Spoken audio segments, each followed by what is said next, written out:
Hi, friends, and welcome back to Reimagining Our Faith. A few years ago, when Mark Wilbanks was our pastor here at Wyuka, he brought in a coach to work with our staff.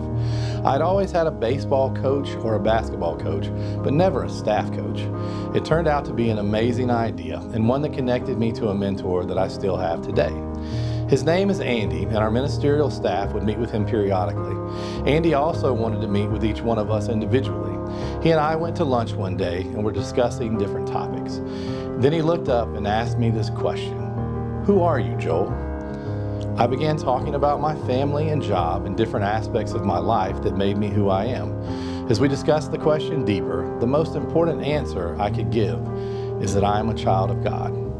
As Christians, being a child of God is a gift, not an achievement, and God's love is unconditional and unwavering. We do not earn it through good works, and God's love is not dependent on our actions and worthiness.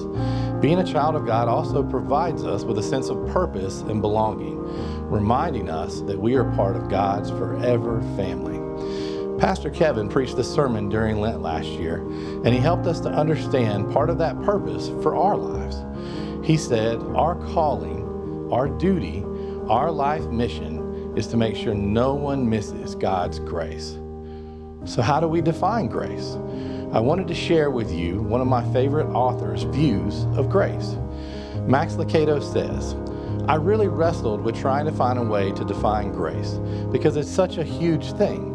But what works for me is to see grace as a one-time gift of forgiveness and a lifetime gift of God's presence.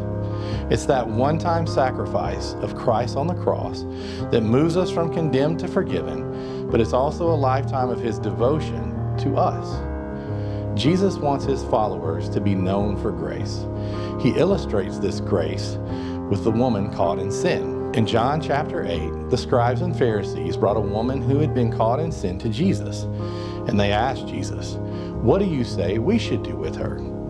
This is Jesus' response, starting in verse 6. But Jesus bent down and started to write on the ground with his finger. When they kept on questioning him, he straightened up and said to them, 'Let any of you who is without sin be the first to throw a stone at her.' Again, he stooped down and wrote on the ground. At this, those who heard began to go away, one at a time. The older ones first, until only Jesus was left. With the woman still standing there, Jesus straightened up and asked her, 'Woman, where are they? Has no one condemned you?' 'No one, sir,' she said. 'Then neither do I condemn you,' Jesus declared. 'Go now and leave your life of sin.'" In Matthew chapter 5, verse 7, in the Sermon on the Mount, Jesus tells us that blessed are the merciful, for they shall be shown mercy. Forgiving others allows us to see how God has forgiven us. The dynamic of giving grace is the key to understanding grace, for it is when we forgive others that we begin to feel what God feels. You will never look into the eyes of someone God does not love. Always be kind and show mercy as Jesus did.